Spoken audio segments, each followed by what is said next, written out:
श्रद्धेय महानुभावों, हम लोग संस्कार के क्रम में चिंतन मनन कर रहे थे। पुत्र और पुत्रियों को ये घर दे करके जाना है। पुत्र और पुत्रियों को घर देकर जाने के पहले हम अपने जीवन को उत्कृष्ट बनाने के लिए बालकाल से विद्याध्ययन करते हैं।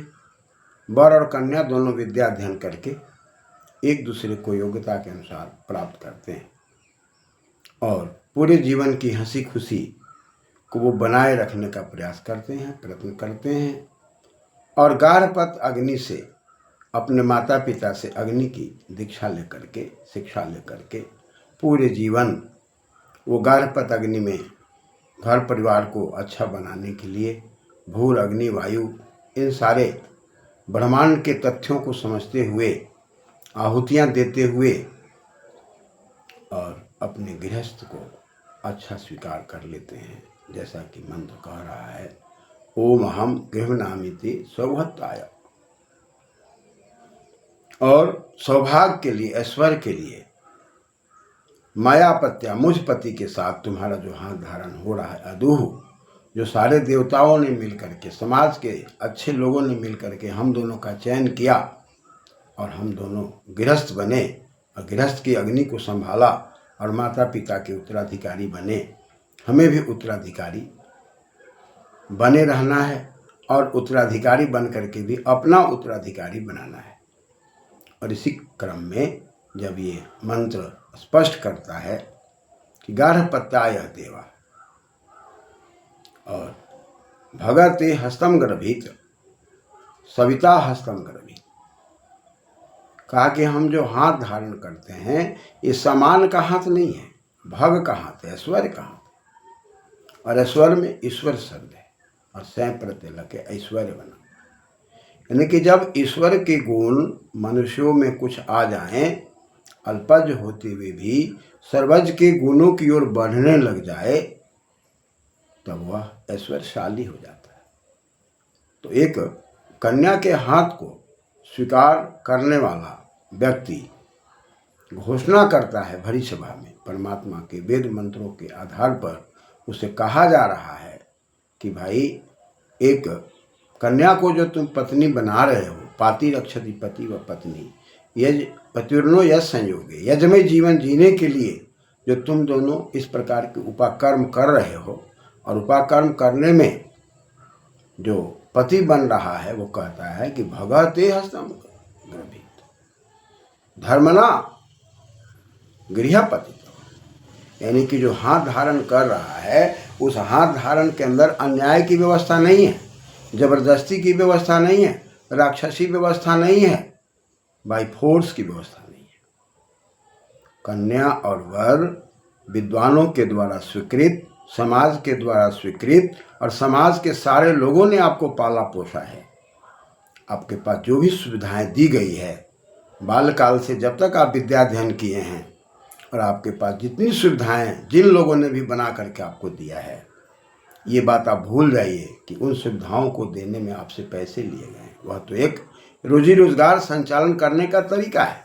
लेकिन आप यदि रुपए ही दें और कोई व्यक्ति आपको साधन न दे, वस्त्र का साधन न दे, खेती करने का साधन न दे, घर बनाने का साधन न दे, तो आप रुपए ले करके भी कुछ नहीं कर सकते। इसलिए जिस समाज के लोगों ने आपको सारे साधन दिए, सारी सुख सुविधाएं के द्वारा आपको पाला पोसा, आगे बढ़ाया, किसी ने विद्यालय बना करके दिया, किसी ने शिक्षक से मिलाया, किसी ने आपको विद्या के संचार के लिए कापी कलम सारी सुविधाएं दी, उन सबके प्रति हमें और आपको वफादार होना है।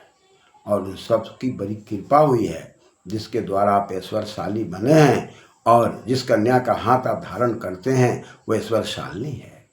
इसलिए कहा जा रहा है कि भाई, आपको समाज के लोगों ने सजाया है, आपको गृहस्थ में लाने के पहले आप में नाना प्रकार की शक्तियां को भर दिया है, इसलिए आप ऐश्वर्यशालिनी हैं। और मुझ पति के द्वारा मायापत्या, और मुझ पति के द्वारा कैसे? तो धर्मणा, अहम मन मैं, धर्म के माध्यम से। और धर्म के माध्यम की जब बात आती है तो लोग अगरबत्ती जला देने को धर्म कहते हैं, मोमबत्ती जला देने को धर्म कहते हैं, हवन करने को धर्म कहते हैं। यह तो एक प्रक्रिया है ब्रह्मांड के अंदर अपने शुद्धिकरण की, आत्मा को उत्कृष्ट ले जाने की प्रक्रिया है। परम तत्व के गुणों तक जाने के लिए, चित्त को एकाग्र करने के लिए एक व्यवस्था है। वस्तुतः धर्म शब्द में धीरी है और मन करते हैं, और जो धारण करने योग्य है, जो धारण किया हुआ है, धारण करने योग्य वही हो सकता है जो किसी को हम शोषण नहीं कर सकते हैं। धारण करने योग्य वही हो सकता है जिसमें हम कोई ऐसी क्रियाकलाप न करें जिससे कि दूसरे को दुख हो। सबको लेकर चलना, सबके साथ, और सबको विकसित होने की भावना से लेकर के चलना।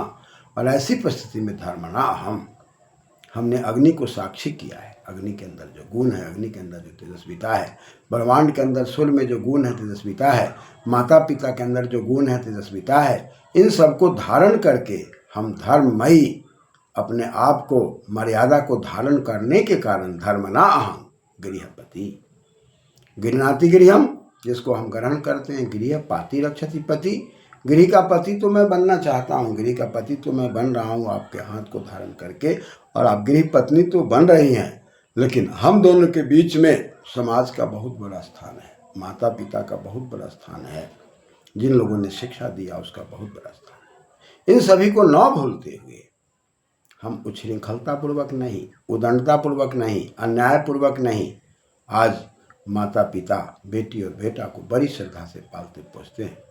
युवा होते होते उनमें उच्छृंखलता पैदा हो रही है और वे तरह तरह के मार्गों में भटक जा रहे हैं। इसका कारण क्या है कि हमारी मौलिक शिक्षा, जो वैदिक शिक्षा है, वेदमय शिक्षा, इसका अभाव हो गया। क्योंकि परमात्मा ने वेदों का ज्ञान हमें दिया था और कहा था कि भाई 5 वर्ष तक माँ उसको उच्चारण सिखा दे, 8 वर्ष तक व्यवहारिक शिक्षा पिता दे दे, उसके बाद गुरु के माध्यम से सांगोपांग वेद शास्त्रों का अध्ययन करते हुए, रोजी रोजगार का अध्ययन करते हुए, अपने जीवन को तपाया बनाते हुए, स्वाध्यायशील बनाते हुए अपने जीवन के पथ को आगे विकसित करना चाहे, अपने जीवन के क्रम पथ को आगे ले जाना चाहे, जैसे उसे उत्तराधिकारी बना दिया गया है, उसी प्रकार से वह भी घर गृहस्थी में किसी को उत्तराधिकारी बनाकर संपत्ति को सौंपना चाहे और आगे बढ़ना चाहे।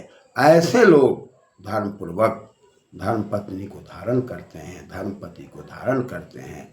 वहाँ पर ये मंत्र स्पष्ट करता है, भगते हस्तम गर्भित सविता हस्तम गर्भित। हमने तो मानो उत्पादक शक्ति को धारण कर लिया है। सुनति उत्पादित सविता, इस सृष्टि का उत्पादन शक्ति है और इस उत्पादन शक्ति के माध्यम से मेरा घर फलेगा, फूलेगा, विकास करेगा। इतनी बड़ी भावना के साथ जीवन पर्यंत जरद अष्टि ही कहा कि भाई वृद्ध पर्यंत हम हंसी खुशी से एक दूसरे के साथ समर्पित होकर के जो मंगलमय जीवन यापन करने का व्रत लेते हैं, अग्नि को साक्षी करते हैं और गाढ़पत अग्नि के द्वारा, दक्षिणाग्नि के द्वारा, अवसत्थ अग्नि के द्वारा, सब अग्नि के द्वारा हम गुरु से जो उपदेश लेते हैं, इनके पालन करने के लिए हाथ धारण करते हैं और यह धारण धर्म पूर्वक है। इसलिए गृह्णामि ते हस्तम मयापत्य, मुझ पति के द्वारा धारण, भगा ते हस्तम गर्भित सविता हस्तम गर्भित पत्नी त्वमसि। कहा कि तुम पत्नी हो, और पत्नी का मतलब जब विचार आदमी करता है तो स्पष्ट रूप से पति से पत्नी शब्द बना, 9 प्रत्यय लग गया, पति, और पति के बाद तो के बाद ई के बाद न, पत न अग्नि प्रत्यय होकर पत्नी बन गया। यानी कि कहा कि भाई पाति रक्षति, और जो पालन करता है, रक्षण करता है, पतन से बचाता है, पतनात् रक्षति, पतन से बचाता है वो पत्नी। यानी कि एक हमारे जीवन में काम एक ऐसी चीज़ है जो व्यक्ति अपनी बुद्धि और वैभव का प्रयोग न करे, अपनी बुद्धि और आत्मा का सदुपयोग न करे, योगाभ्यास की रीति से न जिए, तो कभी भी पतित हो सकता है। उस पतित से बचाने के लिए तुम एक सर्वस्व के रूप में मेरे सामने हो और तुम पत्नी बनकर आई हो, मैं पति बनकर आया हूँ, और दोनों को उत्तराधिकारी बना करके, दोनों को एक संस्कार उत्पन्न करके, एक अलौकिक शक्ति के माध्यम से अलौकिक शक्ति रूपी संतति को धारण करके, स्वीकार करके, धर्मना गृहपति तवा मम यमस्तु पोष्या। कहता कि भाई ये पत्नी समान पत्नी नहीं है, पोष्या है। पोष्या में पूष है, और पोष कहते हैं पोषण को।